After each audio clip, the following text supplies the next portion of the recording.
berambisi ingin jadi pemimpin. Karena perlu diingat, semua yang kita pimpin nanti akan kita pertanggungjawabkan di hadapan Allah. Maka apabila kita baca sejarah, sahabat Rasul itu tidak ada yang mau jadi pemimpin, tidak ada yang mau kalau bahasa kita ambisi untuk jadi pemimpin, tidak ada. Abu Bakar itu ketika Rasul wafat itu lama sekali membujuknya. Ya. Sahabat-sahabat besar sudah sepakat Abu Bakarlah yang menggantikan Rasulullah sallallahu alaihi wasallam sebagai khalifah pertama pengganti Rasul. Lama sekali. Begitu juga seterusnya.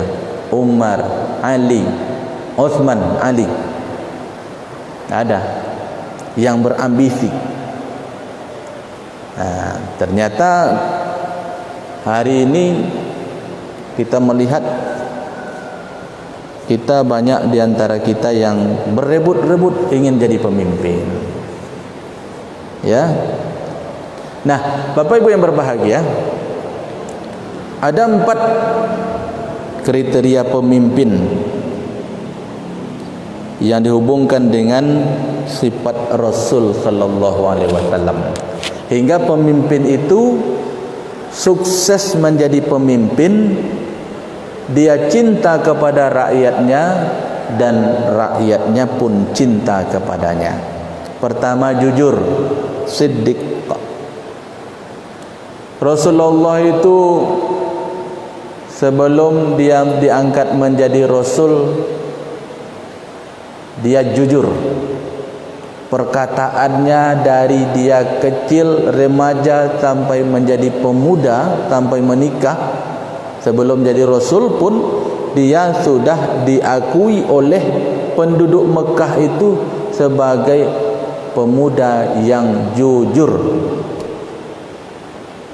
Bahkan Siti Khadijah itu meminang Rasul kepada pamannya. Jadi kalau waktu itu bukannya Rasul meminang Khadijah, tetapi Khadijah yang ingin menjadikan Muhammad sebagai suaminya. Salah satu penyebabnya adalah karena kejujuran Muhammad ini dilihat oleh Khadijah ketika Muhammad membawa dagangan Khadijah ke luar negeri untuk berdagang. Jujur. Jadi menjadi pemimpin itu harus jujur. Sama ketika dia menyampaikan visi misinya, kampanye kelilingnya. Nanti kalau saya duduk, saya akan perhatikan masjid, musola, langgar, rumah-rumah ibadah, jalan-jalan.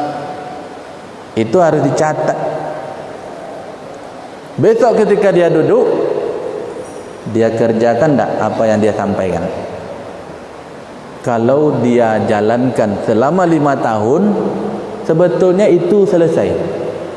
Tetapi kadang ketika dia sudah duduk, datang pula program baru. Lupa dia janji-janji ketika kampanye itu. Sekarang kampanye kan, kampanye hari ini terbatas, jumlahnya maksimal 50 orang dalam ruangan, ya, tidak seperti dulu ribuan orang hadir, ya. Janji-janji hari ini itu dinilai oleh masyarakat. Ketika dia duduk, contoh kita ni bupati, 3 calon bupati hari ini siang malam bekerja keras untuk meyakinkan masyarakat supaya masyarakat milih dia. Jika saya duduk nanti ekonomi rakyat, ekonomi kecil akan dikembangkan, kodai-kodai akan dihidupkan. Kan ada itu kan. Jika saya duduk besok aspal ini akan dilanjutkan. Kalau saya tidak dipilih, ya aspal ini sampai di sinilah. Ini supaya masyarakat mau memilih dia kan itu. Lalu sesudah duduk besok, ini dia jujur tak dengan perkataan itu. Terkadang kita cepat lupa. Sebelum kita dipilih, kita butuh kepada masyarakat, maka kita obral janji-janji. Tapi ketika kita sudah duduk, seakan-akan kita lupa dengan janji karena kita tidak lagi membutuhkan masyarakat. Maka datang program baru, datang pula kebijakan-kebijakan lain, hingga yang tadi terabaikan. Ini macam ini tidak dicintai oleh masyarakat. Masyarakat terpaksa mengikutinya.